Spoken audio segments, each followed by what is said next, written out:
The main antagonist of the first chapter, known as Huggy Wuggy, an overshadowing doll-like character, which is said to be the best-selling doll in Playtime Co., shows signs of being organic, having a sinister backstory. Hi folks, I'm R, your narrator. You can follow me on Twitter where you can send me video suggestions and communicate with me.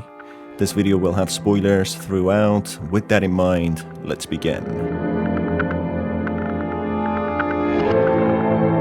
The very first introduction tape by Leith Pierre, head of innovation in the Playtime factory, strangely warns trespassers, a tape that is said to play on loop when the factory is closed, as if a big dark secret lurks within these walls after closure. He mentions that they have many security measures such as hidden motion detectors, which contact authorities after they're triggered.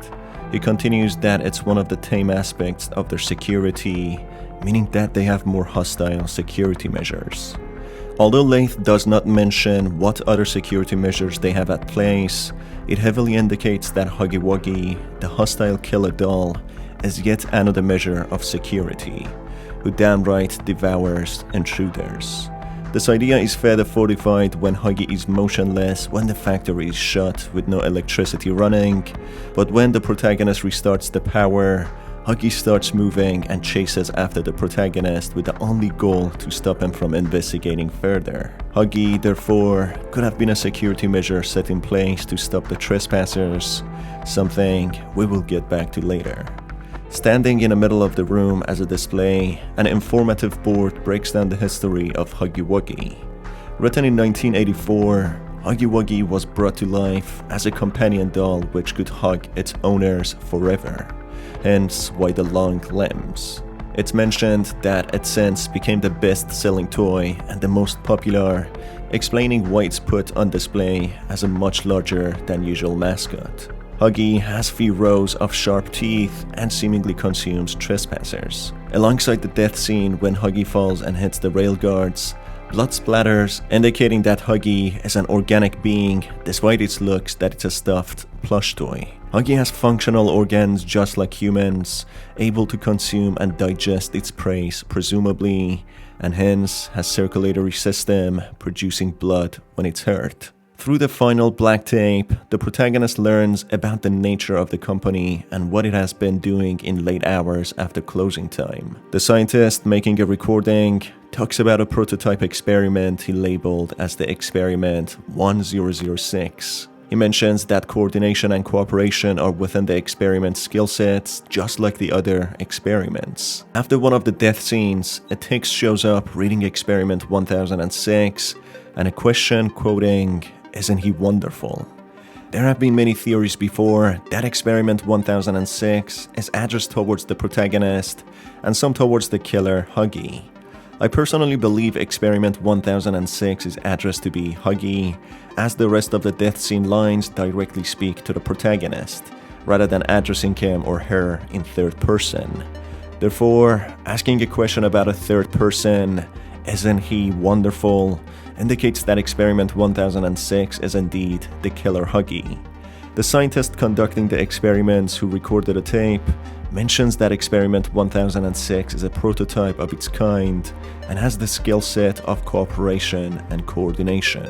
Therefore, it seems Huggy was meant to be an experiment to follow orders for a certain unexplained purpose. An experiment that went missing after a while, which caused a lot of havoc, working against the scientists and the Playtime Co. The scientist explains that experiment 1006 displays ability of coordination and cooperation like the other experiments, despite being a prototype, which explains that many other experiments have been conducted, possibly up to 1006 experiments, with Huggy being a prototype, as in there will be only one Huggy killer doll, with the other experiments being in the shape of other dolls or beings. The type of experiments the company carries out seems to somehow bind the flesh and blood of the subject to dolls, as also seen with the puppy doll at the end. Huggy can devour and consume its prey, and at the end bleeds with hitting a metallic duct. The details of how they created such atrocities is unclear, but it's possible that they created living and breathing doll-shaped organisms with organs and blood circulatory systems, and then somehow managed to transfer the subject's consciousness into them. Back to the idea that Huggy was used as means to secure the factory parameters, there are also many Huggy Wuggy dolls enclosed in their boxes, which are much smaller than the hostile killer doll, which acts like a mascot. This shows the huge difference between the typical dolls and the mascot, which has a place of its own in the middle of the room, acting as a display. Though still missing, today's events are no doubt in relation to him. According to the last tape, Huggy went missing, which the scientist couldn't find, which means the killer doll traveled to the display himself and stood there after the company went bust and shut down.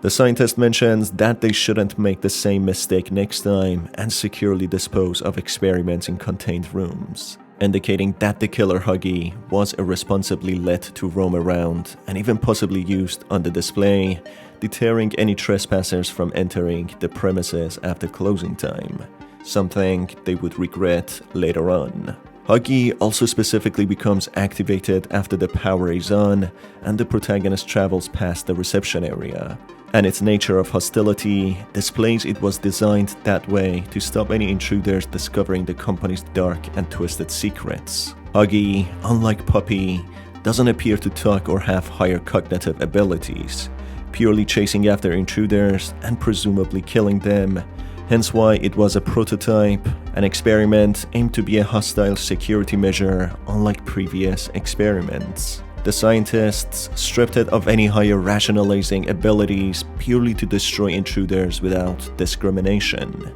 It's only then when it backfired and led to the company's shutdown, as they trusted a prototype under display. Huggy could have potentially been a real person once, someone who was experimented on to transform into this atrocity. But also, as he doesn't show any cognitive ability like Puppy, it's possible the killer Huggy is just an organic experiment without consciousness, something sinister that's sole purpose is to chase, apprehend, and kill.